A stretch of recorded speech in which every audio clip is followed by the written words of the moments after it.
12న శ్రీకాకుళం జిల్లా వంగర మండలం లక్ష్మీపేట మారల మీద తూర్పు కాపులు దాడి చేసి హత్యాకాండ కొనసాగించారు. ఆ రోజు నుంచి ఈ రోజు దాకా కూడా అది మీడియాలో మొత్తం ఏమని ప్రచారం అవుతా ఉందంటే 2 కులాల మధ్య ఘర్షణ, 2 వర్గాల మధ్య ఘర్షణ, పార్కాక్షి నేపథ్యంలో జరిగింది. భూమికి కోర్టు స్టే ఇస్తే ఆ స్టేకి భిన్నంగా దళితులు భూమిలో ప్రవేశిస్తే దళితేతరులు దాడి చేశారు అనే దుర్మార్గమైన ప్రచారం జరిగింది. రాష్ట్రం ఇప్పుడా జరుగుతూ ఉంది. అసలు ఏం జరిగింది తెలుసుకుందామని మేము గ్రామాన్ని సందర్శించారు. స్వర నిర్మూలన పోరాట సమితి, ప్రజా కళా మండలి, చైతన్య మహిళా సంఘం, బీసీ మహాజన సమితి, మత్స్యకారుల సంఘం, అక్కడ విశాఖపట్నంలో ఉండే దళిత చైతన్య వేదిక ఈ కమిటీ బ్యాక్ ప్యాడింగ్ టీం వెళ్ళి ఆ గ్రామాన్ని, బాధితుల్ని, ఆ పోలీసులని అంతా పరిశీలిస్తే మాకు అర్థమైంది ఏమంటే ఇది 2 కులాల మధ్య ఘర్షణ అని కానీ, లేకపోతే వేరు కులాలు చంపుకున్నాయి, కొట్టుకున్నాయని కానీ ఇదంతా పచ్చి అబద్ధం. వాస్తవంగా మారల మీద కాపులు ఏకపక్షంగా దాడి చేశారు. ఉదయం 7 గంటల నుంచి ఆ దాడి 11 గంటల దాకా నిరాటంకంగా కొనసాగింది. ఎట్లా అంటే మొత్తం కాపులు 200 మంది వచ్చి మహిళలు తాళం బడుల్లో కట్టుకొచ్చారు.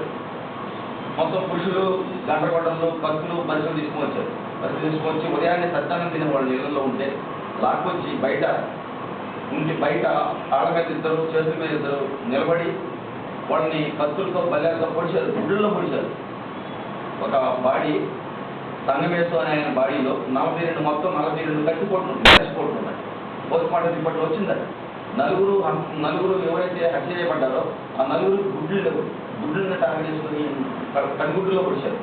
మొత్తం బాడీ అంతా పరిస్థితితో పొడిచారు. ఒక్కొక్కరికి 30 గాయాలు, 40 గాయాలు, 50 గాయాలు అట్లున్నాయి.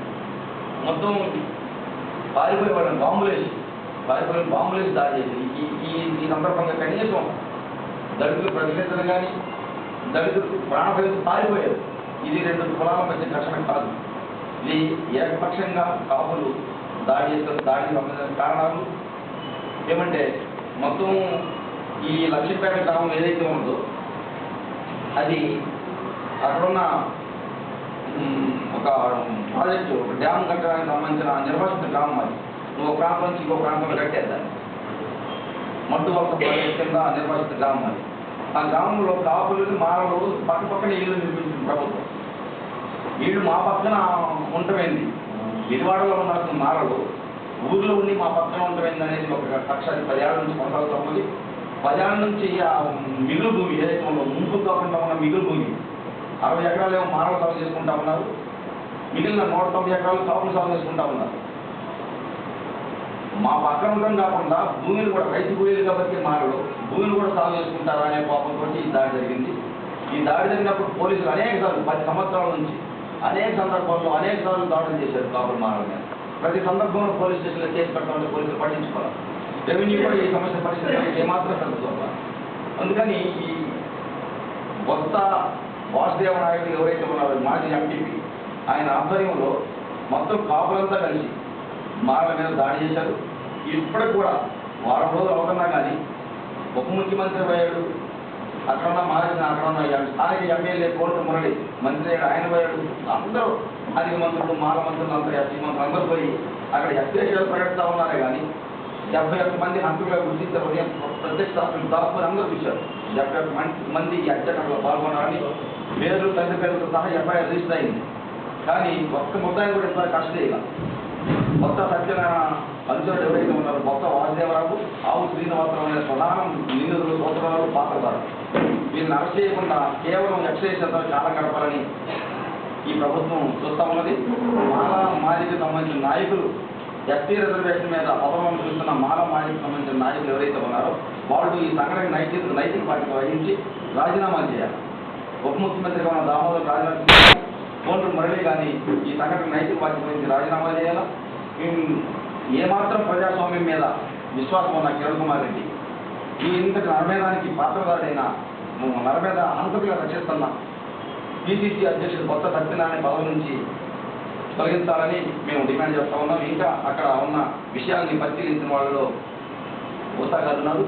గద్దరన్న ఆరోగ్యం బాగాలేకపోయారు. ఆయన కూడా మాకు సంఘీభావం తెలియజేయడానికి వచ్చారు.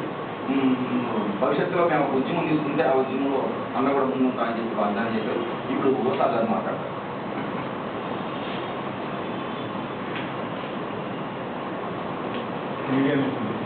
నమస్తే.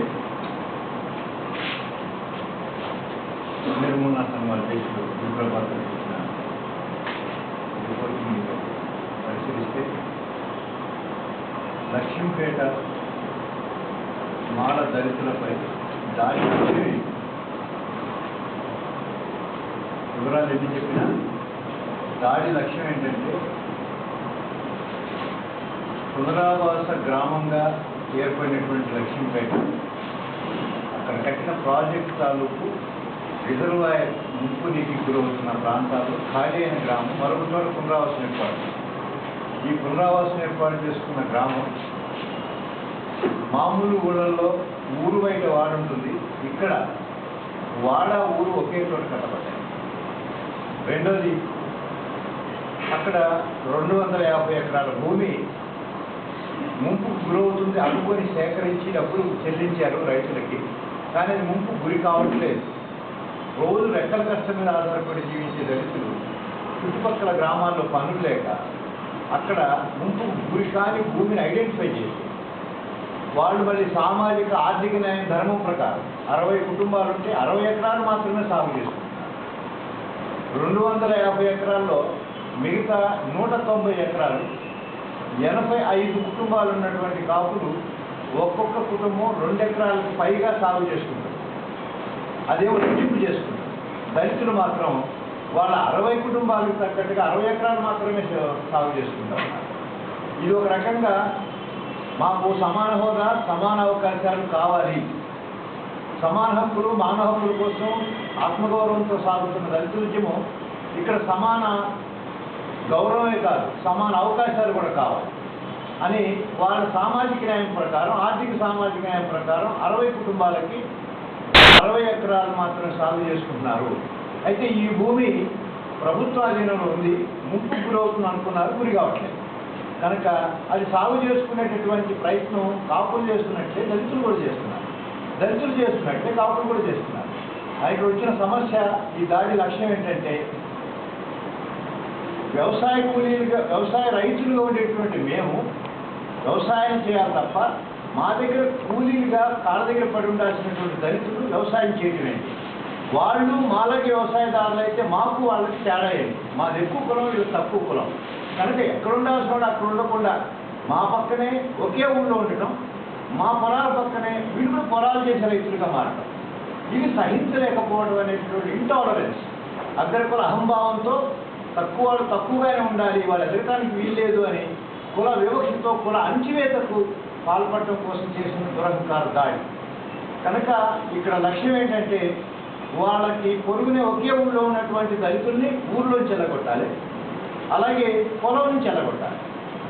ఈ రెండు వెళ్ళగొట్టాలి అంటే బీభత్సమైనటువంటి హత్యాకాండ, బాంబులు, బరిసెలు, గడ్డగొడ్డళ్ళు, కారం కొట్లాలతో మూకుమ్మడిగా దాడి చేసి ఎంత బీభత్సం సృష్టించారంటే ఇప్పుడు అక్కడ ఉన్న దళితుల యొక్క మానసిక స్థితి ఏంటంటే ఈ ఊళ్ళో మనం ఉంటే మనం చంపేస్తారు, మన బతకనివ్వరు, మన ఊళ్ళోంచి వెళ్ళగొట్టడం కోసమే ఈ అమానుష దాడి జరిగింది.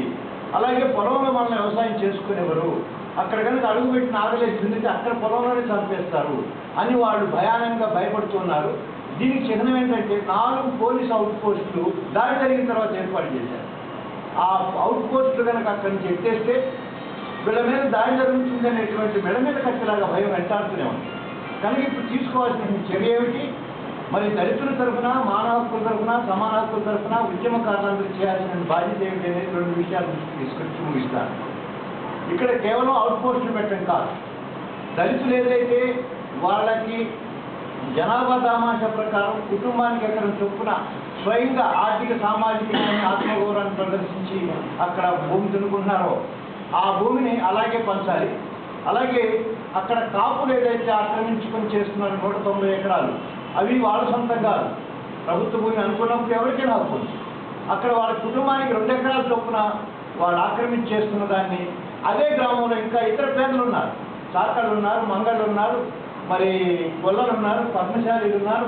వాళ్ళల్లో ఎవరికో కుటుంబానికి ఒక భూమి లేదు. అలాగే ఒక మంగళ కులానికి సంబంధించిన వ్యక్తి ఫీల్డ్ ఆఫీసర్గా ఉద్యోగం వస్తే పనికి ఆహార పథకం విషయంలో అతన్ని కొట్టి భయపెట్టి అతని ఉద్యోగాన్ని కాపు యోగులే లాక్కున్నారు బీసీల పేరిట.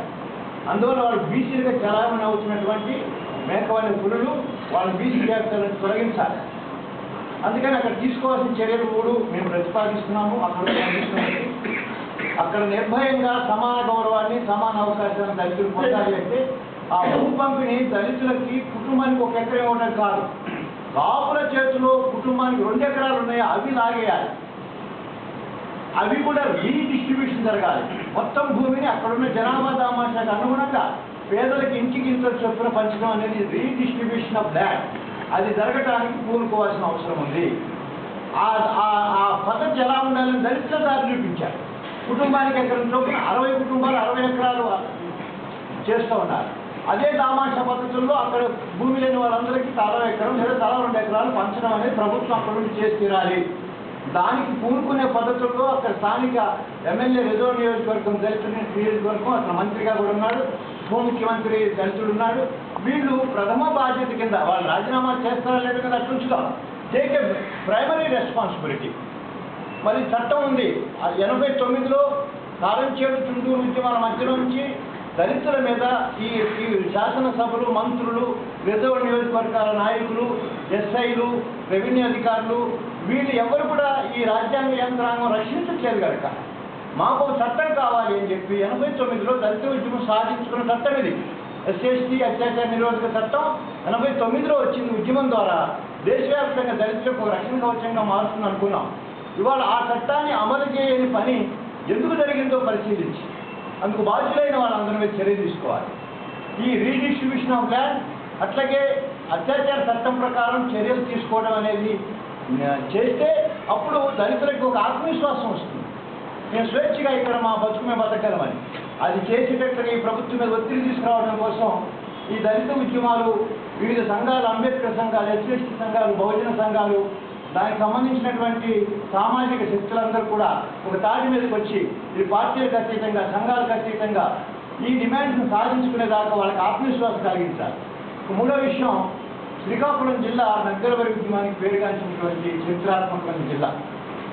విప్లవ శక్తులు కూడా ఏదైతే శ్రీకాకుళం విప్లవాల జిల్లా అని చెప్పి చరిత్రలో రికార్డ్ అయిందో దానికి తగ్గట్టుగా ఆ గ్రామానికి గ్రామ ప్రజలు చేస్తున్న పోరాటం, ఇది కుల సమస్య కాదు, వర్గ సమస్య, భూమి సమస్యను పరిష్కరిస్తే దళిత సమస్య పరిష్కారం అవుతుందని చెబుతూ వస్తున్నటువంటి సిద్ధాంతానికి ఆచరణ రూపం దళితులే ఇచ్చారు. అక్కడ ఆత్మగౌరవ పోరాటంతో పాటు ఏది కుల ఆత్మగౌరవ పోరాటమే కాదు, భూ పోరాటం చేయాలి. ఆల్రెడీ చేస్తున్నారు వాళ్ళు.